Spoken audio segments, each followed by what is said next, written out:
ভাষণ নয় যেন মিথ্যের ফুলঝুরি, একটি দুটি নয়।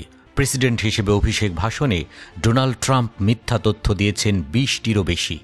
মার্কিন সংবাদ মাধ্যম সিএনএন ফ্যাক্ট চেকে উঠে এসেছে এ তথ্য। অবশ্য এবারই প্রথম নয়। রিপাবলিকান এই নেতার মিথ্যা বলা আর ভুলভাল তথ্য দেওয়ার কুখ্যাতি বহু পুরনোই।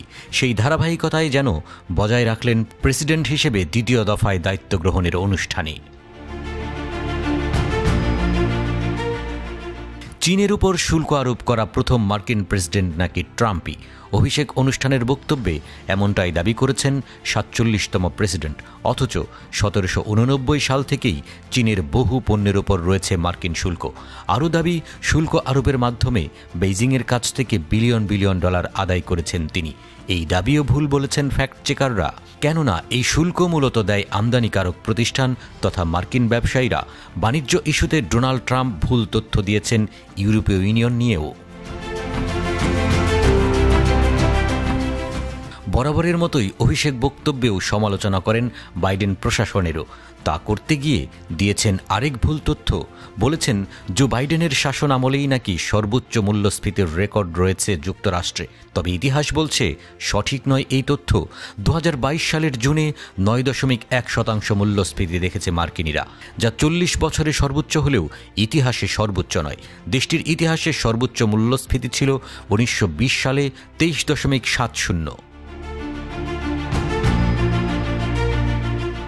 অভিবাসন ইস্যুতেও দিয়েছেন ভুল তথ্য। বলেন বাইডেন প্রশাসনের দুর্বল সীমান্ত নীতির কারণে যুক্তরাষ্ট্রে অবাধে ঢুকছে দুর্ধর্ষ সব আসামি আর মানসিক রোগীরা। তবে এ তথ্যের সপক্ষে কোনো তথ্য প্রমাণ খুঁজে পাওয়া যায়নি। মেক্সিকো সীমান্তে নিজের প্রথম মেয়াদে নির্মিত 458 মাইল দীর্ঘ দেয়ালের দৈর্ঘ্যও ভুল উল্লেখ করেন ভাষণে। দেয়ালটির দৈর্ঘ্য দাবি করেন 578 মাইল। তাছাড়া জন্মসূত্রে নাগরিকত্বের বিষয়েও দিয়েছেন মিথ্যা তথ্য। বলেন যুক্তরাষ্ট্রই বিশ্বের একমাত্র দেশ যেখানে জন্মসূত্রে নাগরিকত্ব পাওয়া যায়। তবে সত্য হল যুক্তরাষ্ট্রের প্রতিবেশী কানাডা, মেক্সিকো সহ বহু দেশেই রয়েছে এই নিয়ম। 2020 সালের 6 জানুয়ারি ক্যাপিটাল হিলে হামলা ইস্যুতে ন্যান্সি পেলোসিকে জড়িয়ে বকেছেন ভুলভাল। আলাবামায় তিনি জিতেছিলেন 30 পয়েন্টের ব্যবধানে। ট্রাম্প বলে বসেন ন্যান্সি পেলোসি জিতেছেন 48 পয়েন্টের ব্যবধানে। তরুণদের ভোট নিয়েও দিয়েছেন ভুল পরিসংখ্যান। আরও দাবি করেন শত্রু পরাশক্তি চীন পরিচালনা করছে পানামা খাল। এ তথ্যও সত্য নয়। খালটির উপর চীনের প্রভাব রয়েছে তা অস্বীকারের উপায় নেই। তবে এটির পরিচালনায় রয়েছে পানামা কর্তৃপক্ষই। এদিকে স্পেনকে ব্রিক্সের সদস্য দাবি করে হুমকি দিয়েছেন নতুন প্রেসিডেন্ট। অথচ এই জোটের সাথে কোনো সম্পর্কই নেই দেশটির। মিথ্যা তথ্য দিয়েছে ইরানকে নিয়েও।